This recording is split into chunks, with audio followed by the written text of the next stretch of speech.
Laika! Are you stark raving mad? It was Laika. I am sure of it. That spirited little dog saved me. Laika saved you in her little space machine. I believe the correct term is capsule, General. Don't push your luck any further, Ivan Ivanovich. I fear it might snap. Oh, my apologies, General. In my excitement to explain what I discovered on the far side of the Metagalacticus Interiors, I got carried away. And it happened like this.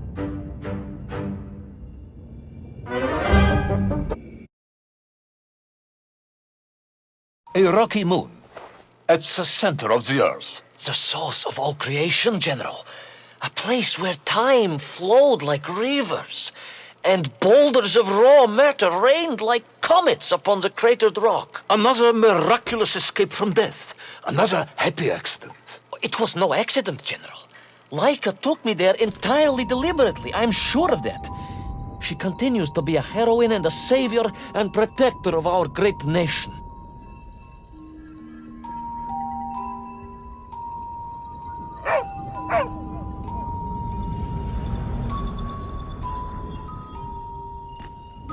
Laika died in orbit. No, General, she did not. She's very much alive and happy, and currently living several miles below our feet. Laika is dead, Ivan. She most certainly is not, General. This is the real world, Tovarish. A world where you did not go to the center of the Earth, and Laika died in orbit. In my world, General, Laika is still alive. A better world, some may argue. Very well. I will live in your world for a while longer, but time is running out. Ah, yes, time, General. I was just coming to that. There in the distance it stood, enveloped in a mighty time storm. The world clock, General. The beating heart of all history. The axis mundi, the pillar of the world. Not enough to conquer Russia by drilling back to the surface with his magical mind-controlling atomic radio set then. No, General. You see, what if he could fuse little Orpheus directly with the world clock? Then his message would radiate with every tick and every talk. He would not simply be the Tsar. He would be the Tsar of all time, the eternal tyrant. The literal incarnation of everything our glorious revolution stood to overthrow.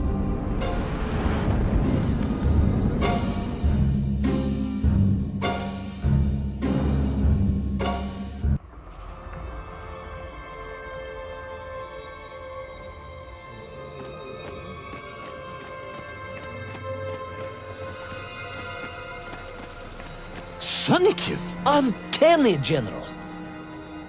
Was somehow different. I felt no cold. The waves were motionless. Indeed, it was as if I had stepped free of those rivers of time and stood on entirely motionless ground. And there in the distance, what? Debris from Tsarya and tall slave mines had washed up here, almost as if I were meant to find it.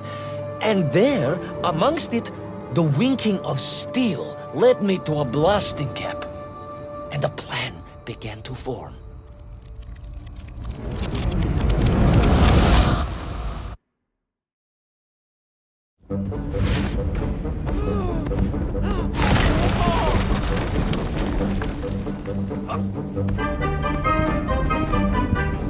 The terrain was ferocious. Explosive eruptions of fire and heat. Thunderous emissions and lethal gases. Much like your cousin Pavel, perhaps, as a result of consuming all of those stolen eggs. Aha! General, you have been listening after all!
Agartha again. But why? You are stalling, comrade. The clock is ticking. Tick-tock, tick-tock! Of course! In a flash of inspiration, I understood. It was all wrong, you see, General. That we can agree on. We should never have gone to the center, because without little Orpheus, Toll could not have become the tyrant he had. The rocket drill was his means to reach the world clock, but it was little Orpheus that enabled him. And the time itself, the world clock itself, was determined to make matters right. With a little help from you, of course. Merely a simple pawn in a game played upon a cosmic scale, General. But a pawn who understood that he was being given a second chance to grab a chunk of the explosive resin that wondrous city was built upon.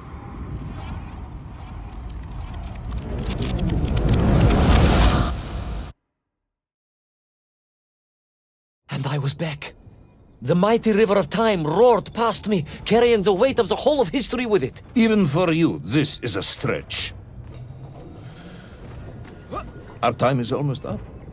I have to submit my report within the hour. Time, General. Time was nearly up indeed. That ancient and magical river that carried me along was surely moving inevitably towards some kind of end.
Enough.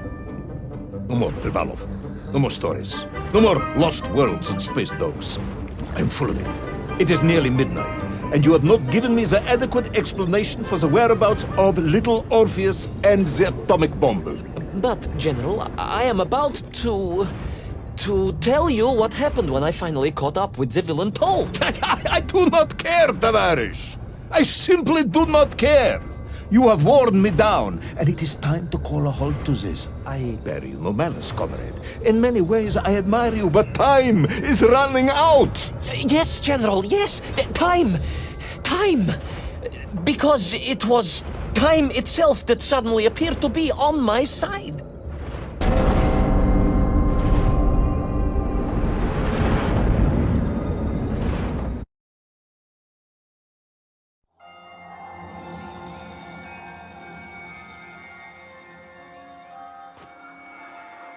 Perhaps the world clock was so impressed with your egg-wearing antics it decided to return you to Plutonia for a second attempt. I would strongly suggest you cut to the chase. The chase, yes. The pursuit of Toll and little Orpheus. I stood there with the resin fragment in one hand and the blasting cap in the other, and then, just like that, a clock began to ring. The world clock? No, General, an alarm clock. My Slava alarm clock, in fact, given to me by Auntie Marsha. The one who married the beef investigator. The very same. And the moment I saw that clock, I knew what I had to do.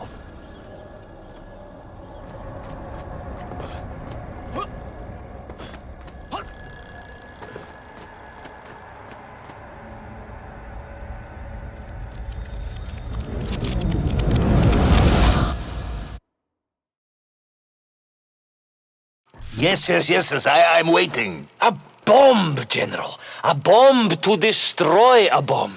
So, you decided to build a bomb, eh? A bomb to destroy little Orpheus. It was a simple plan, really, General. Yes, you are very fond of your simple plans.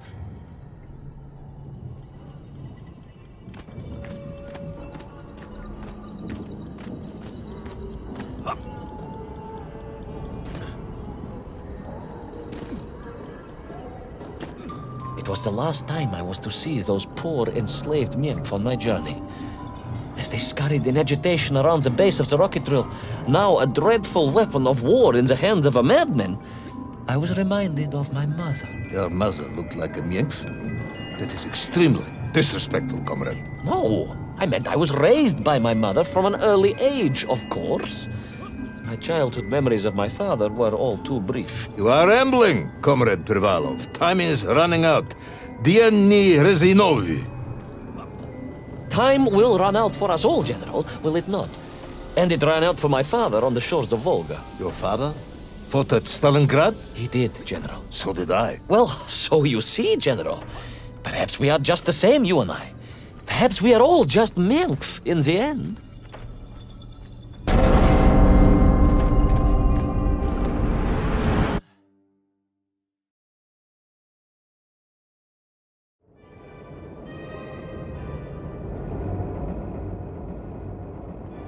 What possible use in the construction of a bomb could be found in the belly of a giant whale?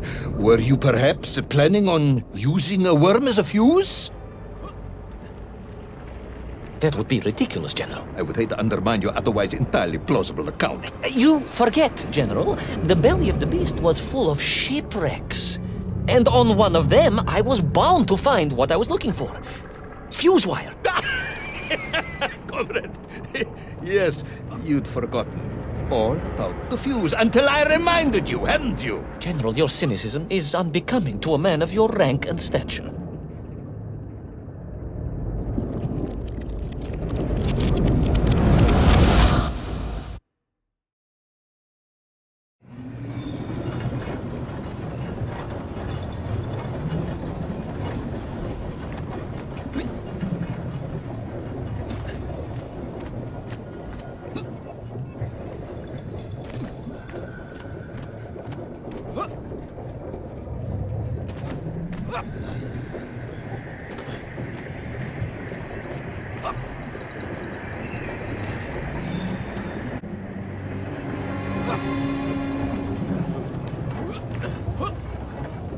The clock was now ticking, General. Literally. I was surrounded by time, immersed in it, floating along a river of it on a raft made of history, seeking the next moment of opportunity to hurtle backwards amongst those lost worlds. I am a patient man, Tavarish. I lost 3 toes in the winter outside Sharkovskaya in 42. A drunken dentist removed 2 frostbitten toes and 1 perfectly healthy one. You may therefore consider me a man blessed with an uncommon level of endurance for discomfort. I hate visiting the dentist. My uncle Vanya was a dentist, and he was a deeply strange man, notwithstanding the love he felt for his pigs. His what? He was a pig dentist.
And so to the ocean floor, and that strange submerged city, and those poor lost vessels. To find a shell case to hold all of my scavenged ingredients, the last piece I needed to construct my bomb. Ah, yes, I have been waiting for this. General? Time, Ivan Ivanovich. Whilst you have rambled on and on about it, I have simply bided mine. I am a patient man, as I have said. Yes, I don't feel I paid enough attention to the story about your toes. Do you have specially made shoes? Enough!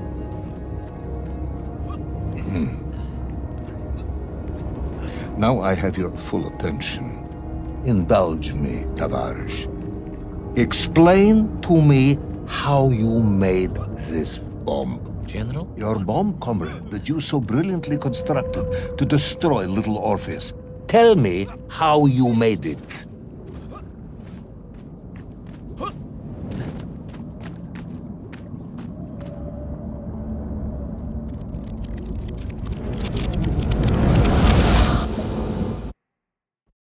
Well,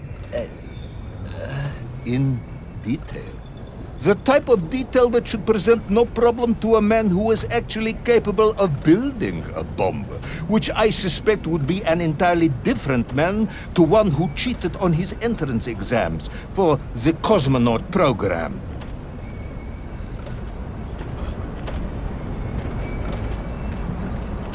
You are uncharacteristically silent, comrade.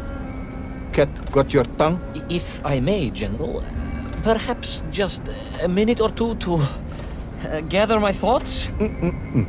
There are precious few minutes left. We have reached our conclusion, I think.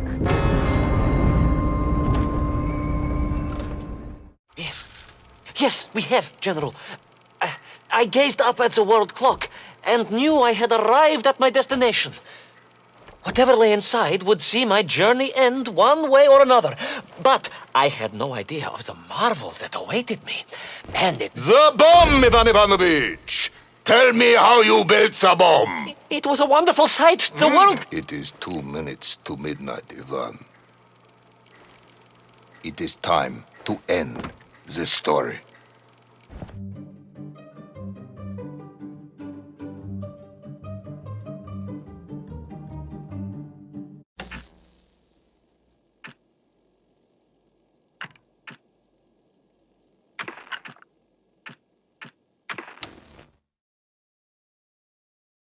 Let us recap.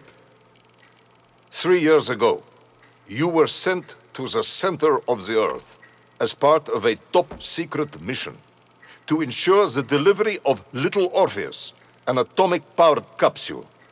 You promptly vanished until you casually wandered up to Molodiyozhnaya station 3 years later, claiming to have saved the world but lost little Orpheus in the process. Is this correct? Yes, General, it is, but... You are charged with many crimes against the state, including desertion, lying to a superior officer, and sedition. Any one of these charges bears the punishment of execution by firing squad.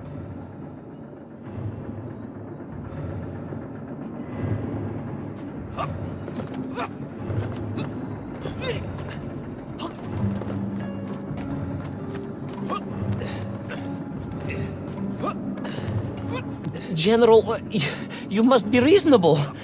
I did my best. It's all true, I swear. I swear upon the lives of my family. Oh, do you? Auntie Marcia and Uncle Vanya, the traveling tinker and the pig dentist, or perhaps Cousin Pavel, the criminal mastermind with the unhealthy taste for eggs. How stupid do you think I am, Comrade Devalov?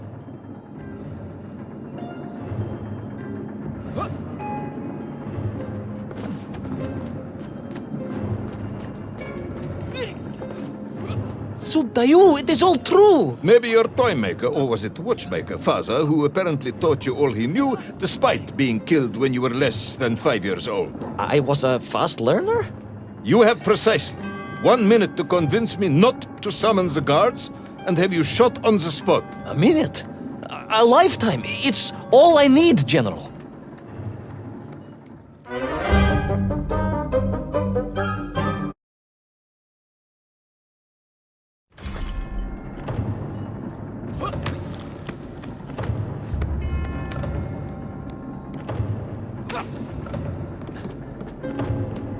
astounded. My father, I told you, I think I told you, he was a toy maker, and he often played with clockwork parts. Tavares. But this made all those childhood wonders pale into insignificance. And it was fortunate indeed that my uncle... Vanya, the pig dentist? No, my other uncle, Sasha, had taken me mountaineering in the Urals during my childhood, for it was only by scaling these giant mechanical parts that I would reach Little Orpheus. Yes, I had been thinking that it seems awfully convenient that you were such an accomplished climber. I don't, however, recall any mention of this Uncle Sasha in your file. He was a very private He was man. a very unlikely man. That was Uncle Sasha's blessing and his curse.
Those great wheels and cogs clashed and boomed.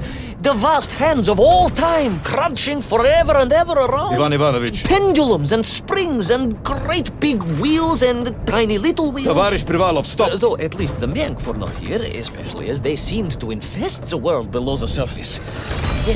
Myenk everywhere. Myenk. Many Myenk. Myenk for plenty. Myenk. You're a bambling. Comrade, enough.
above, on the clock face, perhaps, with his radios and his crystals. Now, if I could just reach him, I could use the bomb. There is no bomb. You have no idea how to make a bomb. You have no idea about how to do anything one might actually expect of a cosmonaut. The bomb? Ivan Ivanovich! General? Time is up.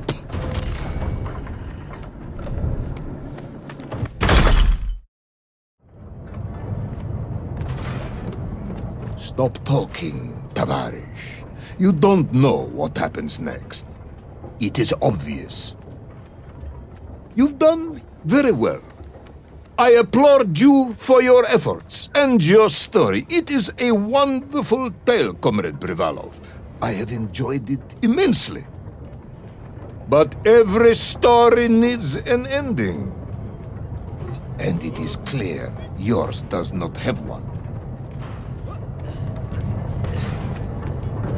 I just need more time. I think that even if I gave you all the time in the world, it would not be enough. No, General. I can do this. That is, I remember what happens next. I just need to catch my breath and compose myself. We both know how this story ends, comrade. But little Orpheus, you haven't heard what happened. We will find out soon enough. You will be executed, and another expedition will be sent. No, you cannot. You cannot. We must never go back. You don't understand. Make me, then. Make me understand. I am a kind man, although you may not believe this. I do not want to have you shot. So help me. Make me understand. Tell me what happened to little Orpheus.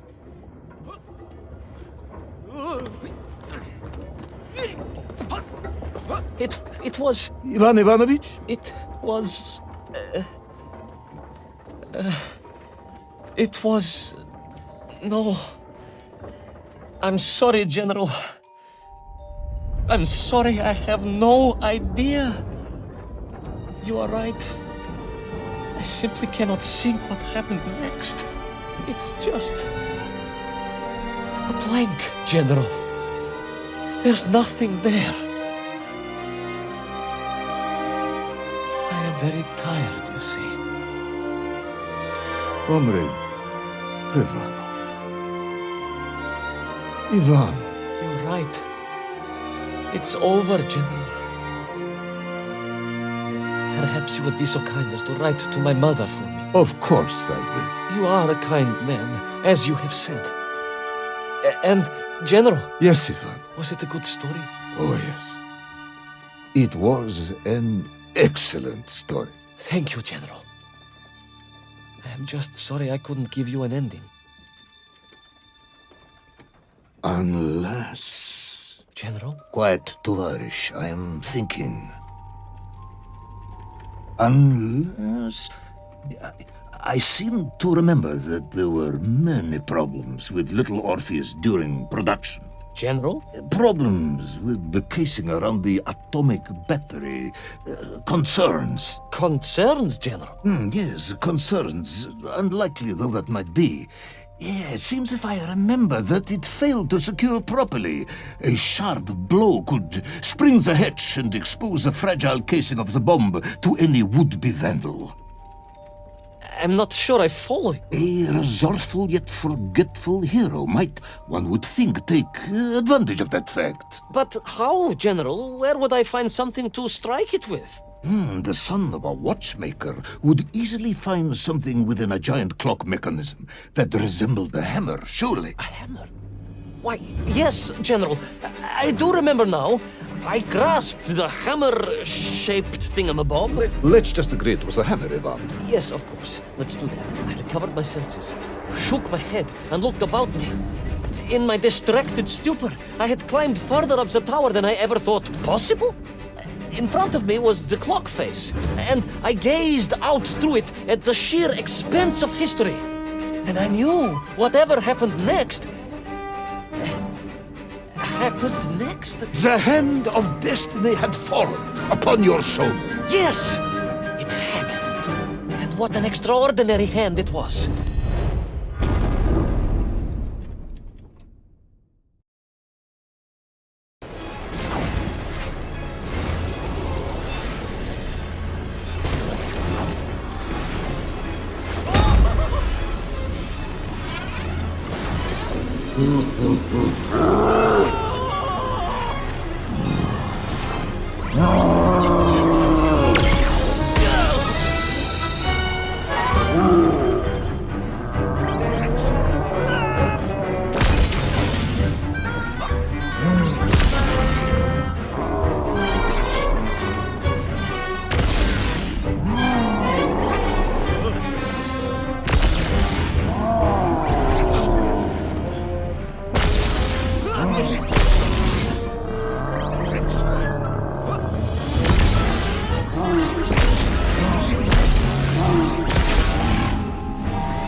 And so, Thor was defeated.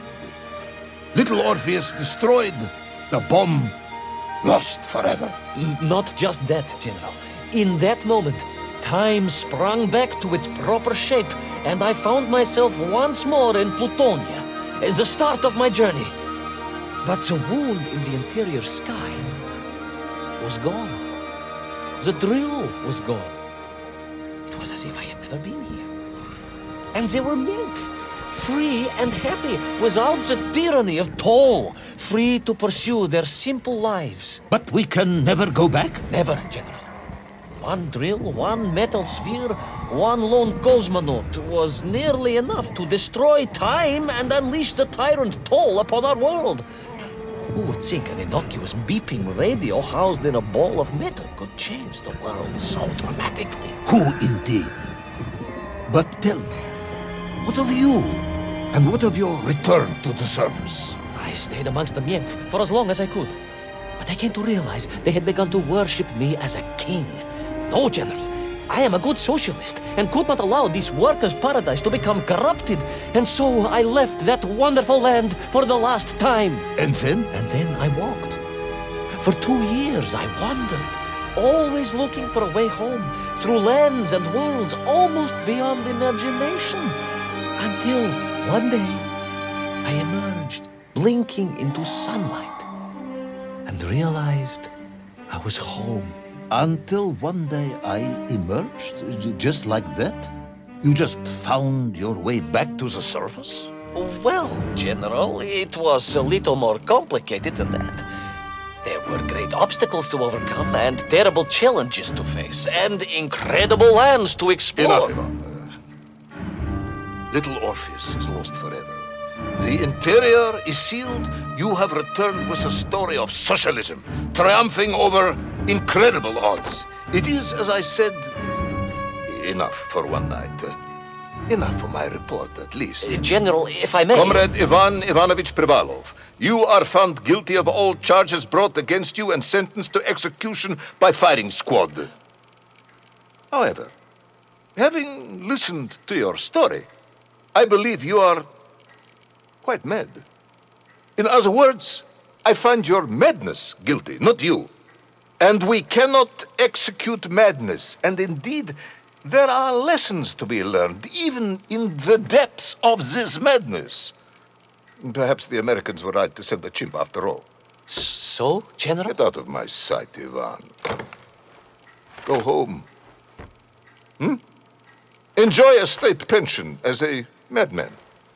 Just make sure I never see you again. Yes, General. Of course, General. Anything you say.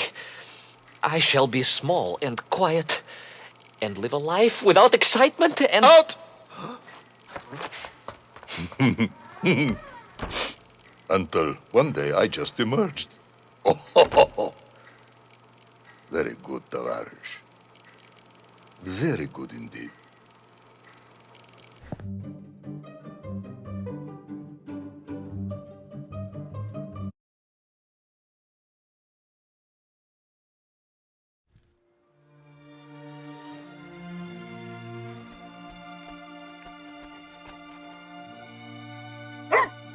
Laika.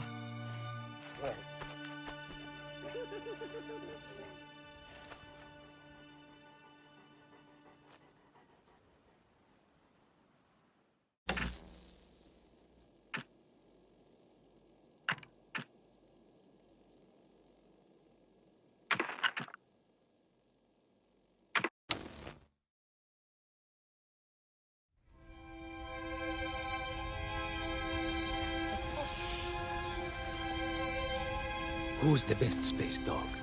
Oh, где моя хорошая, хорошенькая моя, ты просто космическая. Eh? Who's the best hairy cosmonaut? It is indeed a lovely sunset, and it reminds me of the skies of Peru. I didn't? I never told you about the wonderful Sky City?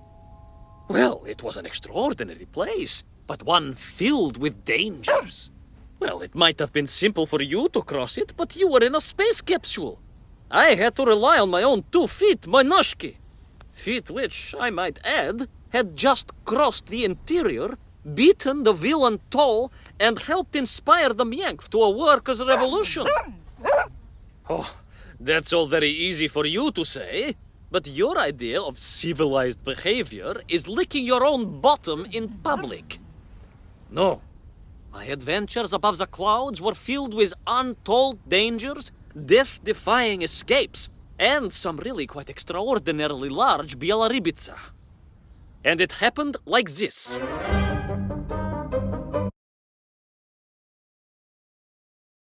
Weeks had passed since I left Plutonia, and one evening, exhausted, I simply fell asleep at the foot of a strange windmill.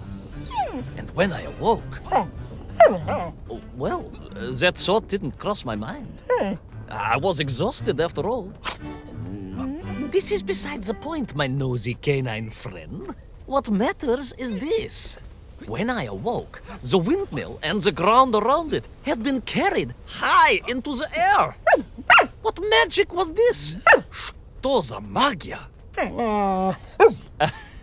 As unlikely, perhaps, as a suitcase-sized dog orbiting the center of the Earth for many years. Quite. Quick as a flash, Kakmonia, my training leapt into play, and I began to paddle the strange contraption through the clouds in search of answers. It is entirely possible that a miller who owns a windmill capable of levitating high into the air may also own a flying machine. Oh, now you're just being silly. May I continue my recounting of how I sailed over the sky gardens towards the mystical city of Peru? Oh, I must, my moi ushati drug. I must.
What powerful emanations! What mighty gusts!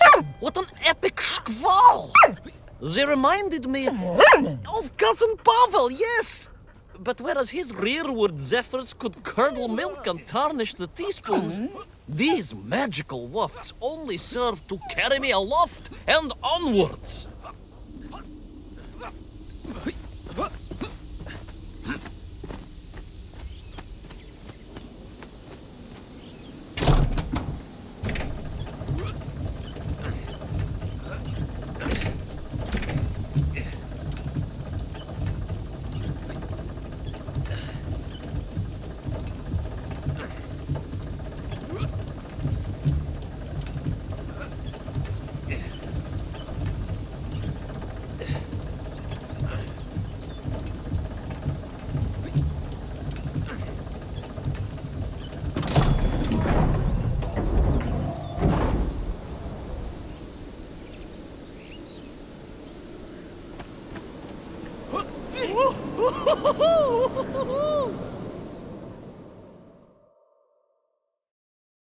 But something was afoot in the gardens of Perun. This horrid muck staining the surfaces and making my nose curl. Yes, it was positively Pavelian in scent. But it did not belong here. I think I once told you of Auntie Masha's passionate encounter in a cable car with the manganese entrepreneur from Chiatura. Now, Auntie Masha told me that there was a disagreeable stain and smell all around those factories and smelting works. Our industry is not without its dangers. Could it be that the once bucolic gardens of Perun were being corrupted by unchecked pollution? After all, science is a double-edged sword, my bristly confidant. Consider Demikhov. Of course. I apologize. Прошу прощения.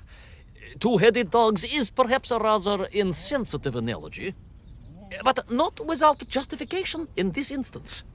I have seen the blemished lands around Norilsk, but I could not believe that I would find such pollution here. But this was nothing to the true horror of what was shortly to unfold.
terrible Strashnaya machina, spewing its poison into the air, had created a monstrous thing. A being.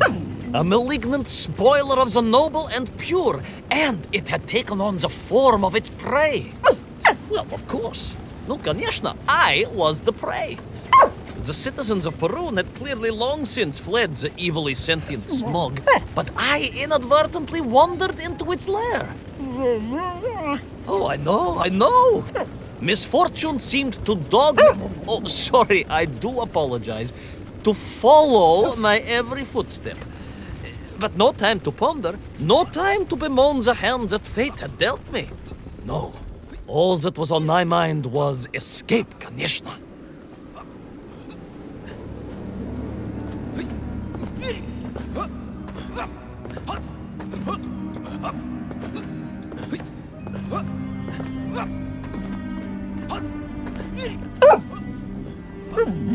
Yes, it was most interesting. The windmill seemed to be from an earlier age. Perhaps this was a devastating warning of the destructive power of unfettered industrialization. I most certainly had not forgotten about the windmills. I did not get carried away. You are missing the point. Perhaps because you are only a small dog. Oh, a brilliant, brave, spacefaring dog, of course, but a small Sabashka nonetheless. If you perhaps listened more and interrupted less, I am just getting to the explanation of the windmills.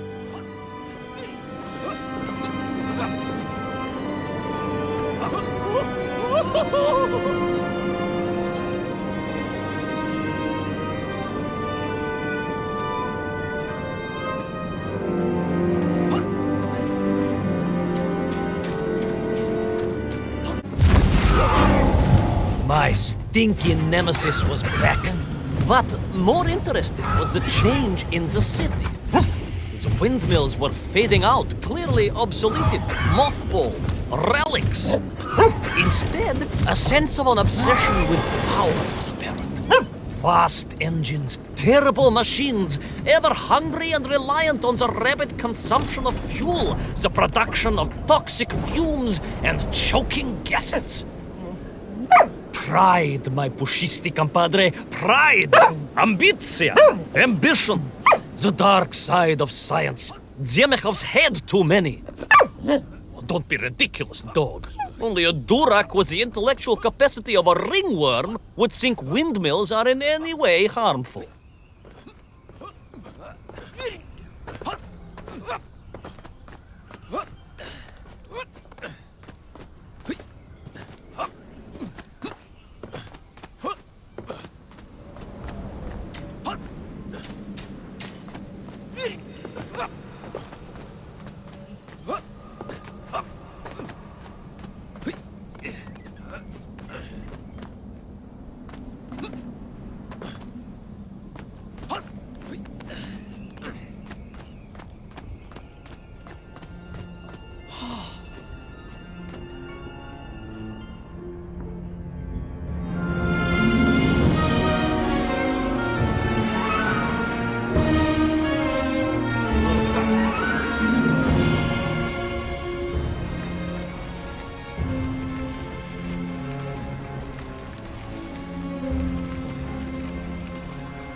Of course, you never had much of a chance to travel.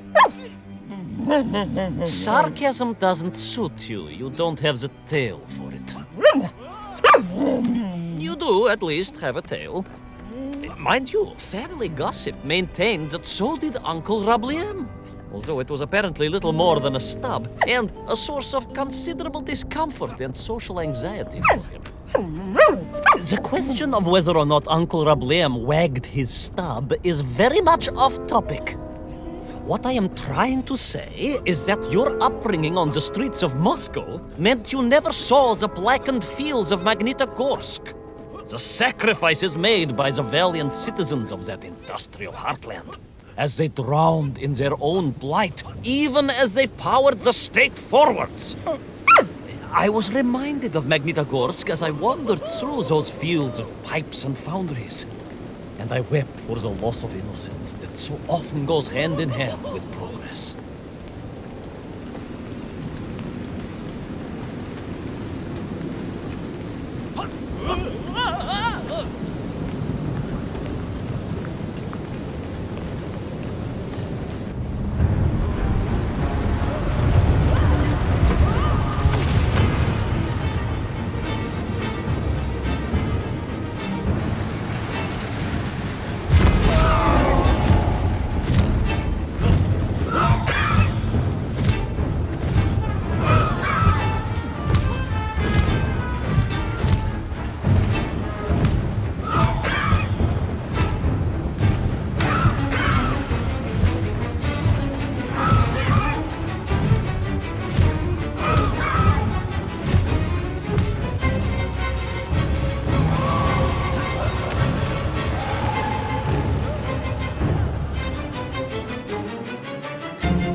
Indeed!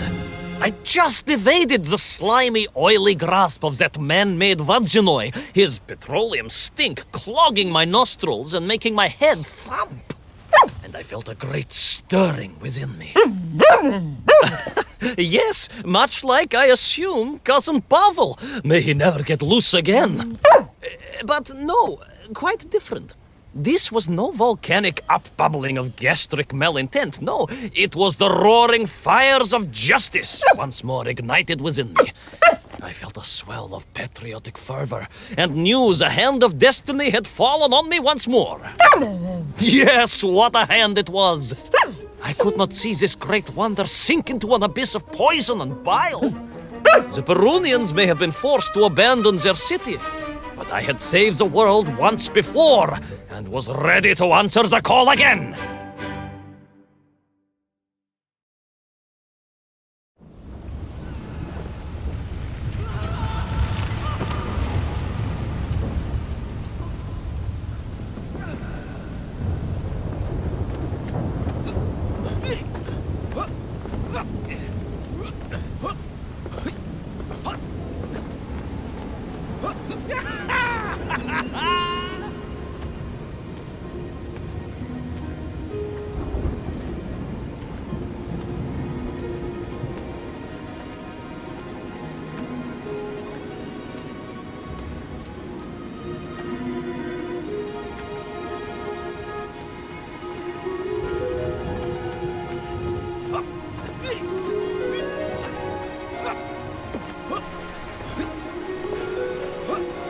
What strange metal Bielaribitsa clearly designed to swim through the air?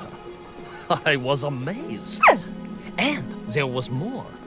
Beneath the fins, I spotted the apertures of hoses and was reminded of the time Auntie Agrafina devised a contraption to water all of her copious algae beds simultaneously with one flush of the toilet by a system of pipes and valves that ran throughout her house. Можно так сказать, in a manner of speaking, yes. Her algae were most irrigated, although her neighbor Victor was washing his trousers in the sink at the time and was bruised quite severely about the face and body. But these were no ordinary flying metal fish. They were designed to expel air, fresh air, and push back the polluted clouds.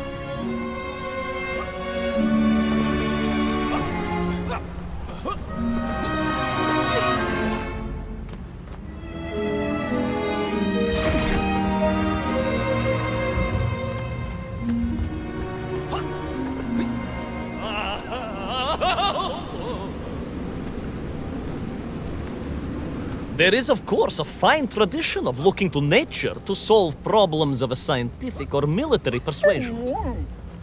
Yes, as you well know. My nephew, Sergei... Yes, the very same. Poor lad with his dermatological eruptions. Well, Sergei was stationed recently at Kazacha Buchta, where dolphins...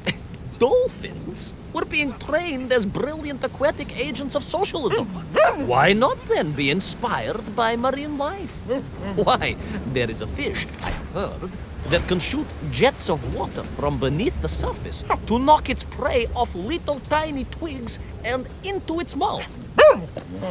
If you were to tell the average mushroom sheriff that a dog would orbit the Earth, I suspect you would receive a similarly sneering response. No, that is because you are a small, hairy hound of uncertain parentage. I, on the other hand, am a cosmonaut, the product of many months of training, and I realized the answer to pollution was here all along. The Peronians, tragically, had simply never had time to finish their fleet. If only I could find a working, flying fish. If only. If only. Yes. If only. It made perfect sense, of course. The poisonous Duhata that engulfed Perun was like a nasty cold. And you know what to do with a cold to rid yourself of it. You may not get colds, but nor can you operate pea-shelling machinery. So, don't get ideas above your station. We humans, on the other hand, may produce up to 16 million perfectly unshelled peas in an average shift.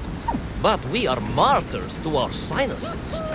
But to clear them, aha! These are remedies we Russians have been perfecting over the long centuries of harsh winters. Onions. A quick snifter of onion oil will clear your head faster than a Pragviev can clear a hypothetical minefield. Yes, if I could find a functional fish, I would become that onion.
Close. I could feel it. Yes, the working fish, the ribka. I could feel I was at the heart of Perun, and my noxious pursuer had renewed its chase with a terrible vigor.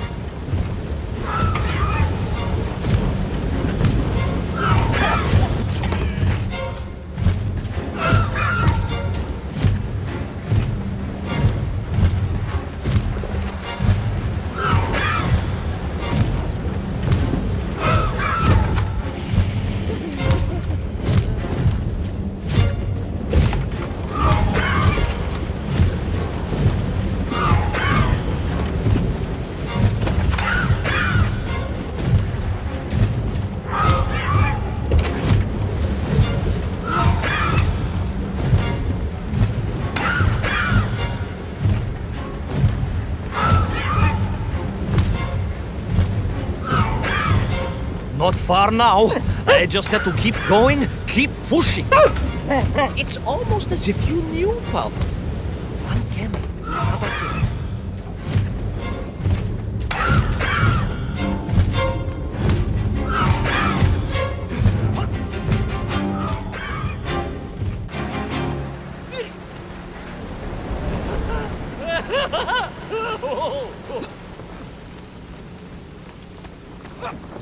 There she was.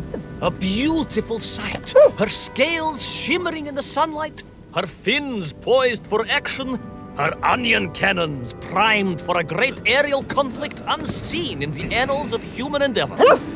And you are just jealous it was a bigger flying machine than yours. No, my bilious pal.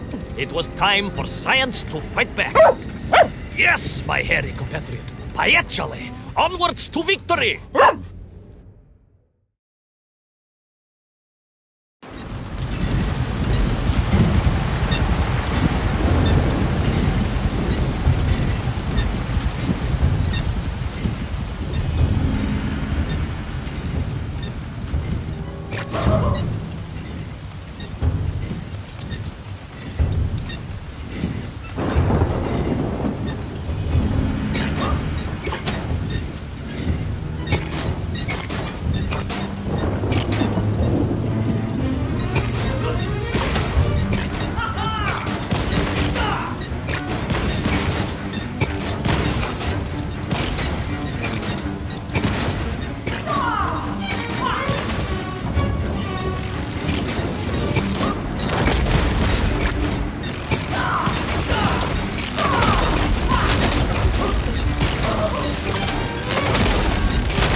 was a miracle. I found myself swooping through beautiful clear skies, the strange interior sunlight gleaming on the sides of my fishy vessel. I heard birds clear their little throats and begin their wondrous gvalt, the wind gently humming on the fins. And then, all of a sudden, under it all... Well, you see, in my hurry, it didn't even occur to me to check how much fuel was carried in the strange craft. With a horrible splutter, the engines choked and died. And suddenly we were plummeting downwards towards our doom.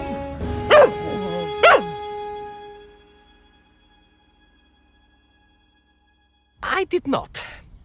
A simple mistake that many have made. Why, my Aunt Agrafina met her untimely demise being late for a fungal sculpting seminar and making exactly the same error. Only, unfortunately, it left her stranded in sub-zero temperatures just outside Pravachitsinsk. She wasn't found until 18 years after her own funeral, but was perfectly preserved.